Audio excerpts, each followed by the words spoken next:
শুধুমাত্র আমার মেয়েটার দিকে তাকায়। আমার মেয়েটারে মানুষ বলবে যে তোর মায়ের জেল খাটছে, জিনিসটা শুনতে খুব খারাপ লাগে না? আমার ঠ্যাং ভেঙে যাবে, আমরা বেশি লাফালাফি করতেছি। তো ছোট বউ রিক্সা চালানো যে বন্ধ করে দিতেছে, তোমার বাপ্পাই করে খাবে কি? বড় বউয়ের জন্য একবার আমি আলফা ম্যান হব, আরেকবার আমি মহিলা হব, আরেকবার আমি ডাক্তার হব, একবার আমি লয়ার হব। বড় বউয়ের জন্য আমি দুনিয়ার সব কিছু হইতে রাজি আছি। আসসালামু আলাইকুম guys, welcome back to our channel Sakib big family. আজকে গাইস মানে অনেক মনটা ভালো, সকাল সকাল হচ্ছে নাস্তা বানাইতেছি।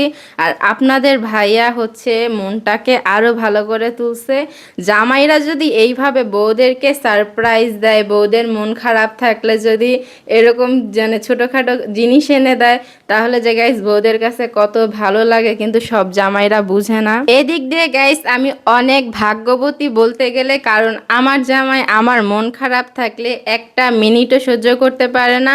আর আমাকে যদি কেউ কিছু বলে বা বলার সাহস করে, তাকে মনে করেন ধরেন আচ্ছা মতো ধোলাই দেয়। কারণ গাইস আমি কারোর সাথে হচ্ছে লাগতে চাই না, কারো বিষয়ে কথা বলতে চাই না। তারপরেও গাইস ছোট সতীনের আর আমার শাশুড়ি আম্মার যে কি সমস্যা আমাকে নিয়ে, আমি নাকি সারাদিন হচ্ছে জামাইয়ের মানে কান পরা দিয়ে এইটা পরি ওইটা পরি, মানে তাদের অভিযোগের কোনো শেষ নাই আমাকে নিয়ে। আমি যে ফ্রিজটা ব্যবহার করি এইটা নিয়েও তাদের সমস্যা, মানে ঘরের আমি কোনো জিনিস ব্যবহার করতে পারবো না, তাদের অনেক বেশি সমস্যা হয়। তাদেরকে নিয়ে কথা বলতে পারবো না, তারা হচ্ছে আমাকে সারাদিন মনে করেন কথা বলে আমাকে ধুয়ে ফেলবে, আমার ফ্যামিলিকে একেবারে তো জানায় তাই বলে আমাকে সহ। আর আমার সাথে থাকতে থাকতে নাকি জামাই ফকির নেই, এইটা ওইটা মানে মানে সবসময় বলতেই থাকে। আমি কিছু বললে নাকি আমি হচ্ছে সব থেকে খারাপ, আমি ভালো মানুষ, আমি ভালো থাকবো, আর ওরা হচ্ছে খারাপ, সারাটা দিন আমার সাথে এরকম করবে, আমি নাকি এগুলো সহ্য করে যাব, ওরা হচ্ছে যা নয় তাই করবে আমার সাথে। তো আমি কিন্তু গাই শুরুতেই বলছিলাম যে আমার সাথে কোনো একটা বিষয় মানে আমি কোনো বিষয় ওদেরকে আর ছাড় দিব না, যা ছাড় দেওয়ার দিয়ে ফেলছি, অনেক মানে ভালো করে ফেলছি ওদের সাথে। আর সবাই বলে না গাইস ভালো মানে খারাপের সাথে কখনোই ভালো করতে হয় না, আর আমি ওদের সাথে যতই ভালো করি না গাইস, ওদের কাছে আমি টিকতে পারি না। ও বলে যে আমি হচ্ছে শয়তানি, আমার মনের ভিতরে এইটা ওইটা, মানে ওদের কাছে ওদের শয়তানের কাছে আমি হেরে গেছি গাইস এক প্রকার। এতদিন তো তাও গাইস বড় সতীন করতো, আমার পিছনে লেগে থাকতো, তাও গাইস আমি তেমন একটা কিছুই বলতাম না। জামাই মাঝে মধ্যে এসে সহ্য করতে না পেরে গাইস কয়েকটা উত্তর দিত, কিন্তু গাইস এখন আমাকে রেখে এখন জামাইয়ের পিছনে লেগে গেছে, কারণ জামাইয়ের হচ্ছে কড়া কড়া জবাবগুলো ওর মানে ডাইরেক্ট ইগোতে গিয়ে লাগে। এই কারণে গাইস এখন জামাইকেও ছেড়ে কথা বলে না।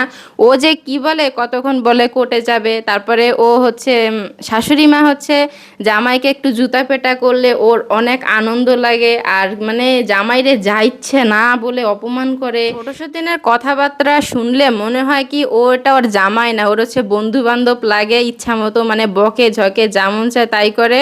আবার আসে গাইস হকের কথা বলতে, বউয়ের হক আদায় করে না, এটা সেটা, নিজের চাল চলন ভালো না, হচ্ছে মানে কি মানে মানে বললাম না আর কথাটা বারবার মুখে আসতেছে, ওইরূপ সব ধরনের মেয়ে হচ্ছে ও। গাইস, বড় বউয়ের রাগ ভাঙানোর জন্য দেখেন আজকে আমি কত কিছু নিয়ে আসছি। তবে একটা মজার জিনিস আগে শেয়ার করি। এই যে একটা চকলেট, এই চকলেটটার দাম ছোট বউয়ের মা যে 5 বছর পরে আসছে 1 কেজি রসমালাই হাতে নিয়ে চলে আসছে, ওই রসমালাইয়ের দাম থেকে অনেক বেশি দাম শুধু এতটুকু একটা চকলেটের। ঠিক আছে, আরও অনেক জিনিস তো আনছি। শুধুমাত্র আমার বড় বউ একটু রাগ করছে, সামান্য একটু রাগ করছে। এই রাগ ভাঙানোর জন্য দেখেন আমি কত চকলেট, স্নিকার্স তো বড় বউয়ের ফেভারেট, ডেইরি মিল্ক ফেভারেট। ছোট বউ দেখে রাখো এই যে ডেইরি মিল্ক চকলেট জীবনে তো খাওয়া নাই। গ্রামে তো হাইস্ট গাইস 10 টাকা দামের ওই যে ডেইরি মিল্কগুলো খাইছে, তাও ডেইরি মিল্কের আসল কোম্পানির না, বাংলাদেশি বিভিন্ন ভুয়া চক বাজারের কোম্পানি। এই যে গাইস এটা হচ্ছে আমার আব্বা আম্মার জন্য ডিম ওমেগা 3, ওরা জানেন সবসময় এই ডিমটাই খায়। তারপরে এদিকে হচ্ছে সরের গিয়ে, এটা আপনারা দোকানেই দেখছেন। তারপরে ময়দা, আমার ছেলে মেয়ে প্রত্যেক দিন গাইস পরোটা খায়, তো পরোটা আটা থেকে ময়দা দিয়ে পরোটা বেশি মজা হয়, তাই ময়দা নিয়ে আসছি, আর একটা কটন বাট। আর আরো একটা মজার জিনিস গাইস, তারপরে গাইস কলা খাওয়ার জন্য ছেলে মেয়ে পাগল হয়ে যেতেছে। নাও নাও নাও নাও কলা খাও। আমাদের কোনটা খাবা আগে? হ্যাঁ, স্নিকার্স খাওয়া? এটা তো তোমার আম্মুর বেশি পছন্দ, মানে তোমার বড় আম্মুর। তুমি এটা খাবা? আচ্ছা ঠিক আছে, আমি শুধু এটা খাবো না গাইস, এটা শুধু বড় বউকে খাওয়াবো। গাইস পেস্ট নিয়ে তো বাংলাদেশে অনেক কিছু হয়ে যাইতেছে, সব পেস্টেই নাকি মাইক্রোপ্লাস্টিক। তো আমি বাবুদেরকে আগে কোডোমো ইউজ করাইতাম, কোডোমো তো মাইক্রোপ্লাস্টিক, তারপরে এই কোলগেটটা এনে দিছি। আর আমরা ইউজ করতাম হচ্ছে মেডি প্লাস। মেডিপ্লাসের মধ্যে হচ্ছে মাইক্রোপ্লাস্টিক, তাই এবার সেন্সুডেন্ট নিয়ে আসছি। আর আমার ছোট বউ তো জমিদার, ও হচ্ছে সেন্সুডেন্ট আগের থেকে ইউজ করে। আমি আর বড় বউ গরিব, আমরা ইউজ করতাম মেডিপ্লাস, এখন তো মাইক্রোপ্লাস্টিকের ভয়, তাই এটাই নিয়ে আসছি। আর গাইস, ভুল করে একবার এই যে এই কটন বাডগুলো ইউজ করছি, এখন ওই যে 10 টাকা দামের যে কটন বাড পাওয়া যায় না, ওইগুলো কানে দিলে কানেই লাগে না। আর একটা নেল কাটার আনছি, নেল কাটারটা সুন্দর না গাইস? আসসালামু আলাইকুম everyone, welcome to my channel Sakib big family. নতুন একটা ব্লগে আপনাদের সবাইকে স্বাগতম। শুরুতে একটা কথা বলি, আপনারা মনোযোগ দিয়ে শুনেন। আপনারা অনেকেই প্রমোশন করাতে চান বা যে কোনো প্রয়োজনে যদি আমার সাথে যোগাযোগ করতে চান, আমার চ্যানেল এই যে Sakib big family YouTube channel, Facebook না কিন্তু, ইউটিউব চ্যানেলে দেখেন একটা নাম্বার দেওয়া আছে বায়োতে। চ্যানেলে ঢুকলেই শুরুতেই দেখতে পারবেন একটা নাম্বার দেওয়া আছে, বলা আছে হোয়াটসঅ্যাপ অ্যান্ড অনলি টেক্সট, মানে শুধু মেসেজ করবেন। ওইদিকে আমার একটা নাম্বার দেওয়া আছে, নাম্বারটা হচ্ছে রবি নাম্বার। কেউ আবার মানে অনেকে এখনও ছোট বউয়ের চ্যানেল কোনটা আমার চ্যানেল কোনটা এটা প্যাচ লাগাই ফেলেন, তো এই প্যাচটা লাগাইবেন না। আমার নাম্বারটা হচ্ছে রবি নাম্বার। আমার সাথে কথা বলতে আমারই মেসেজ দিবেন, কোনো ফেসবুক না অন্য কোনো জায়গায় মেসেজ দিবেন না। এগুলো নিয়ে কিছু ঝামেলা আছে, পরবর্তীতে কথা বলবো। শুধু যদি কেউ যোগাযোগ করতে চান প্রয়োজনে শুধুমাত্র ওই জায়গায় টেক্সট করবেন, তাহলে আমাকে পাবেন। নাম্বারটা কিন্তু আমি আবারও বলে দিতেছি, এটা হচ্ছে রবি নাম্বার। কেউ অন্য কোনো নাম্বারে মেসেজ দিবেন না। তো যাই হোক, আমি এবার কাজের কথায় আসি। আমি মাঝখানে আবারও 2 দিন ভিডিও দিতে পারি নাই, সেটা কেন? এক হচ্ছে আমার ভার্সিটিতে অনেকগুলো ঝামেলা ছিল, আলহামদুলিল্লাহ এখন সব ঝামেলাই শেষ।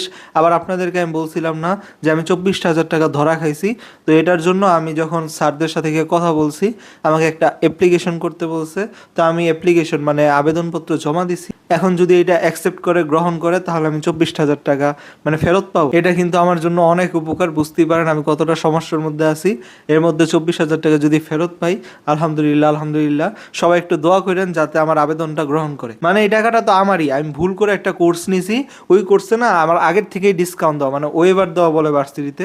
আমি আগের থেকে এই কোর্সে ছাড় পেয়ে গেছি, এই কোর্সে টাকা দেওয়ার কথা না, কিন্তু আমি ভুলে টাকা দিয়ে দিছি। এখন আবার আবেদন করছি ওই টাকাটা ফেরত পাওয়ার জন্য, এখন যদি গ্রহণ করে। তো যাই হোক, ভার্সিটিতে অনেকগুলো ঝামেলা ছিল। আমার ফাইনাল পরীক্ষা হচ্ছে 30 তারিখ থেকে। তো ফাইনালের আগে জানেন অনেক ঝামেলা থাকে, সব ঝামেলাই শেষ, এখন শুধু ফাইনাল পরীক্ষাটা আছে। তো পরীক্ষার সময় ইনশাল্লাহ বড় বউ ভিডিও কন্টিনিউ করবে। আমার পরীক্ষা হচ্ছে মাত্র 4 দিন, তো 4 দিন আমার ভিডিও পাবেন না, 4 দিন আবার বড় বউ ভিডিও দিবে। এরপর থেকে তো ইনশাল্লাহ প্রতিদিন ভিডিও আসবে। তো আপনারা যারা চ্যানেলটা সাবস্ক্রাইব করেন নাই, সাবস্ক্রাইব করে দেন। এখন থেকে আর ভিডিও গ্যাপ পড়বে না, এখন থেকে প্রতিদিন ভিডিও পাবেন। আচ্ছা, শুরুতে কিন্তু আপনারা বড় বউয়ের ভিডিও দেখছেন, মানে বড় বউয়ের ভয়েস ওভার দেখছেন। মাঝখানে কি করলাম, ঠাস করে আমি কথা বলা শুরু করে দিলাম। এই জিনিসটা কেন হয়? বড় বউ ভয়েস ওভার কতক্ষণ দিবে? ধরেন আমি রান্না করতেছি, আমার রান্না যতটুকু ততটুকুই তো আমি কথা বলবো, ঠিক না? বড় বউ তার ক্যামেরার সামনে এখনো আসে নাই। ক্যামেরার সামনে আসলে যে ছোট বউয়ের কি হবে, শুধু আপনারা একটু অপেক্ষা করেন। বড় বউ খুব শীঘ্রই ক্যামেরার সামনে আসতে যাচ্ছে। তো আমার বড় বউ যতক্ষণ রান্না করে ততক্ষণই তো কথা বলবে। যেহেতু আমার বড় বউ ক্যামেরার সামনে এসে কথা বলে না, তো বড় বউয়ের ভিডিও কথার মাঝখানেই ঠাস করে কেটে যাবে, এটাই স্বাভাবিক না? কারণ ওর ভিডিও শেষ, ও তো চাইলে আর পরবর্তীতে দাঁড়ায় ছোট বউয়ের মতো বকবক করতে পারবে না। আমার ছোট বউয়ের এইটা নিয়েও সমস্যা। আমার বড় বউ নাকি কথা শেষ না করে ঠাস করে ভিডিও অফ করে দেয়, তারপরে আমারে বসায় দেয় কান্নাকাটি কইরা যে বাবু আমি আর বলতে পারতেছি না, আমি জবাব দিতে পারতেছি না, তুমি আমার হয়ে একটু জবাব দিয়ে দাও, তোমার ছোট বউকে একটু ধোলাই দাও। আমার বড় বউ আমার সামনে আইসা নাকি এইসব কথা বলে, ছোট বউ তোমার আমি সাবধান করতেছি, তুমি সাবধান হয়ে যাও। বড় বউ যখন ক্যামেরার সামনে আসবে, তুমি তো এমনি এখন মানুষের কথা মানে মানুষ তোমার যে পরিমাণ অপমান করে, তুমি এখন এটা সহ্য করতে পারো না। যখন আমার ক্যামেরার সামনে বড় বউ আসবে, তখন বড় বউয়ের ভালোবাসার মানুষ এখন তো খুবই অল্প, আরো অনেক বেশি বেড়ে যাবে। তখন তুমি কিভাবে সহ্য করবা? তুমি ওই চিন্তা করো, তুমি বড় বউকে আরো মানে খেপাই দিতেছো, ইচ্ছা করে খাল কাইটা কুমির আনতেছো, ঠিক আছে? আমার বড় বউরে যত রাগায় দিবা, বড় বউ তত দ্রুত ক্যামেরার সামনে আসবে এবং তোমার অবস্থা তত খারাপ হবে। তো তুমি খালকাইটা কুমির আইনো না, তোমার আমি সাবধান করে দিতেছি। তো সমস্যা নাই, তুমি যেহেতু এত করে চাচ্ছ, খুব শীঘ্রই আমার বড় বউ ক্যামেরার সামনে আসতে যাচ্ছে। কিন্তু গাইস, আপনাদেরকে তো আমি বুঝাইতে পারলাম, ছোট বউ কোনো সময় বুঝবে না। আপনারা তো বুঝছেন, বড় বউ ততক্ষণই কথা বলতে পারে যতক্ষণ ভিডিও থাকে। এখন ভিডিও 5 মিনিট, কিন্তু ছোট বউ যত জঘন্য কথা বলে, এই কথার জবাব দিতে মিনিমাম 15-20 মিনিট ভিডিও করা লাগে। এখন বড় বউ কি 5 মিনিটে জবাব দিতে পারবে? তো বড় বউ কথা বলতে বলতে মাঝখানে শেষ হয়ে যায়। আর আমার বড় বউ যেহেতু ক্যামেরার সামনে আসে না, তাই বড় বউয়ের হয়ে বাকি কথাগুলো আমি কন্টিনিউ করি। আমার বড় বউ যখন প্রস্তুত হয়ে ক্যামেরার সামনে আসবে, তখন আর আমারও দরকার পড়বে না। আমার বড় বই এমন ছোট বউ 100টার জন্য যথেষ্ট। তারপরে গাইস আজকের ভিডিওতে আমি যেই বিষয়টা নিয়ে মূলত কথা বলতে আসছি সেটা হচ্ছে আমার ছোট বউ বেয়াদব, কত বড় জঘন্য বেয়াদব চিন্তা করেন। আমারে কি বলছে, আদার ব্যাপারই জাহাজের খবর নিও না। মানে আমি ছোট বউয়ের ভাই তো আর্মি অফিসার একটা হইতে চাইতেছে, এখনো হয় নাই। সত্য কথাগুলো আমি ফাঁস করে দিছি না, ছোট বউয়ের তো গায়ে লাগছে, এদিকে ছোট বউয়ের বাপ মারও গায়ে লাগছে, তারাও হয়তো ছোট বউকে ফোন দিয়া কান্নাকাটি করছে যে আমার জামাই এসব কি কথাবার্তা বলে। তো তখন ছোট বউ আইসা আমার পিছনে লাগছে ক্যামেরাতে আইসা, এখন থেকে নাকি আমারও প্রতিদিন অপমান করবে, আমারও একটা বিষয় ছাড় দিবে না। আমার তখন বলছে আমার নাকটা গলে পড়ে যাবে, আমি ওর বাইরে নিয়ে কেন কথা বলছি, আমার নাক গলে পড়ে যাবে। তো ছোট বউকে আমি বলি, গাইস আপনারা কি জানেন ঢাকা শহরে রিক্সা চালানো বন্ধ করে দিতেছে। কয়েকদিন আগে একটা দুঃখজনক ব্যাপার, আমাদের ভার্সিটি তো নর্থ সাউথ ইউনিভার্সিটি, তার পাশেরটাই হচ্ছে ইন্ডিপেন্ডেন্ট ইউনিভার্সিটি মানে আইওবি বলে, ওই ভার্সিটির একটা ছেলে বাইক চালাতে গিয়ে, মোটর বাইক চালাতে গিয়ে মারা গেছে। কারণ হচ্ছে একটা অটো এসে ধাক্কা দিয়ে ফেলে দিছে আর ওর ওপর দিয়ে গাড়ি চলে গেছে। তো আল্লাহ মাফ করুক, খুবই ভয়ানক ব্যাপার। এরপর থেকে আন্দোলন চলতেছে যাতে অটো চালানো রাস্তাঘাটে বন্ধ করা হয়। ইনশাল্লাহ খুব শীঘ্রই রিক্সা অটো এগুলো বন্ধ হয়ে যাবে, আর বন্ধ হওয়া উচিত। এরা মেইন রাস্তায় ওঠার যোগ্যতা রাখে না, এলাকার গলিতে চালায়, এটাই ঠিক আছে। তো ছোট বউ রিক্সা চালানো যে বন্ধ করে দিতেছে, তোমার বাপ ভাই করে খাবে কি? তুমি আমার নাক মানে গলে পড়ে যাবে, আমি আদার ব্যাপারে জাহাজের খবর নিতে চাইতেছি। আমি একটা লয়ার স্টুডেন্ট, আমার দুনিয়ার সব কিছু নিয়ে খবর থাকতে হবে। একটা ডাক্তার গাইজ শুধু রুগী সম্পর্কে জানলেই চলে, একটা আর্মি ও শুধু দেশের সেবা করবে, একটা নৌবাহিনীর লোক উনি শুধু নৌপথে দেশের সেবা করবে। মানে এক একজনের পেশা শুধু এক জায়গায় গাথা। আর একটা আইনজীবী, আমার একটা ক্লায়েন্ট হইতে পারে ডাক্তার, ও অপারেশনের মাঝখানে একটা ভুল হয়েছে, এটা নিয়ে একটা কেস হয়ে গেছে, আমি ধরেন এই কেসটা পাইলাম, তো আমার ওই ডাক্তারি সম্পর্কে পড়াশোনা করে সব নলেজ নিতে হবে না? আমার একটা ক্লায়েন্ট হইতে পারে আর্মি, আমার ওই সম্পর্কে জানতে হবে না?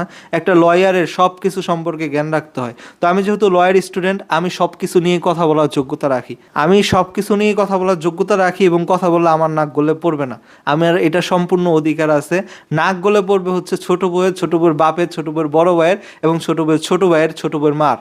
আমার কিছু হবে না। ছোট বউ আমার নাক গলা পুড়ে যেতেছে এই চিন্তা করার আগে তোমার বাপ ভাই তো রিক্সা চালাইতে পারবে না, এখন কি করে খাবে ওই চিন্তা করো। মানে ছোট বউয়ের পরিবার তো রিক্সা চালক গেছে, এটা আপনারা আগের থেকেই জানেন। রিক্সা চালক ছাড়া কেউ হচ্ছে 1000 টাকার জিনিস নিয়ে মেয়ের বাড়িতে আসে না। যাই হোক গাইজ, বেশি কিছু না বলি, বেশি কিছু বলতে গেলে এখন ওদের রাতের ঘুম হারাম হয়ে যাবে। যতটুকু বলছি ততটুকুই যথেষ্ট। এখন আমি লয়ার স্টুডেন্ট, আমি সব জায়গায় নিয়ে কথা বলবো, সব জায়গায় নাক গোলাবো, এটাই আমার কাজ, ঠিক আছে?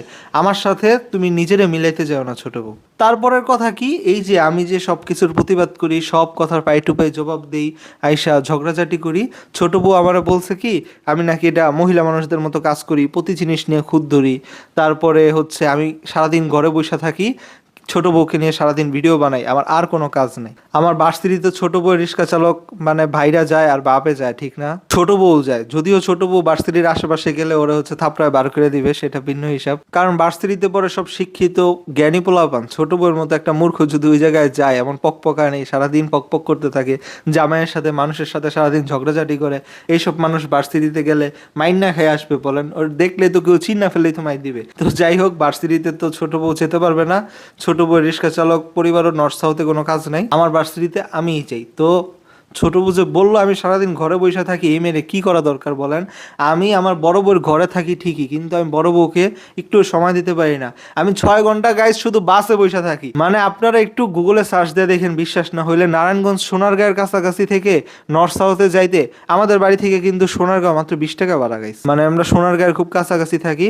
নর্থ সাউথে যাইতে দূরত্বটা কত বেশি, বাসে যাইতে কতক্ষণ সময় লাগে, মিনিমাম 3 ঘন্টা লাগে, আপনারাই সার্চ করে দেখেন। প্রতিদিন 6 ঘন্টা বাসে বসে থাকি।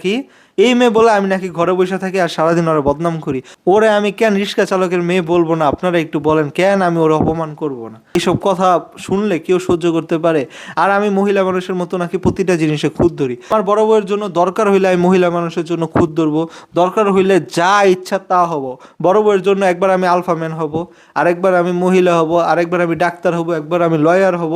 বড় বউয়ের জন্য আমি দুনিয়ার সব কিছু হইতে রাজি আছি। আমার বড় বউকে অপমান করে একটা জায়গাতে আমি ছাড় দিব না। আরেকটা কথা বেশি বারবার বলে, আমার বড় বউয়ের ঠ্যাং ভেঙে যাবে, আমার ঠ্যাং ভেঙে যাবে, আমরা বেশি লাফালাফি করতেছি। আরে ছোট বউ, চাইলে তো তোমার এইসব ঠ্যাং ভেঙে যাওয়া, মারামারি করা, এগুলো তো ছোট লোকই বিষয়, এগুলো তোমার কাজ। তোমার চাইলে একদম জেলে বইরে দিতে পারি। এখন আমি এটা করি না কেন? শুধুমাত্র আমার মেয়েটার দিকে তাকায়। আমার মেয়েটারে মানুষ বলবে যে তোর মায়ের জেল খাটছে, জিনিসটা শুনতে খুব খারাপ লাগে না? এই দিকে তাকায় তোমার আমি জেলে পাঠাই না, কিছু করি না। তুমি আসছো আমার ঠ্যাং ভেঙে যাবে, মারামারি, এটা সেটা। মারামারি ঠ্যাং ভাঙাভাঙি এইগুলো হচ্ছে তো বললামই ছোট লোকই কাজ। আমি করলে মেজাজটা বেশি খারাপ করে দিই, জায়গা মতো কিন্তু ব্যবস্থা নিব, তখন আর জীবনে মুখ দেখাইতে পারবো না।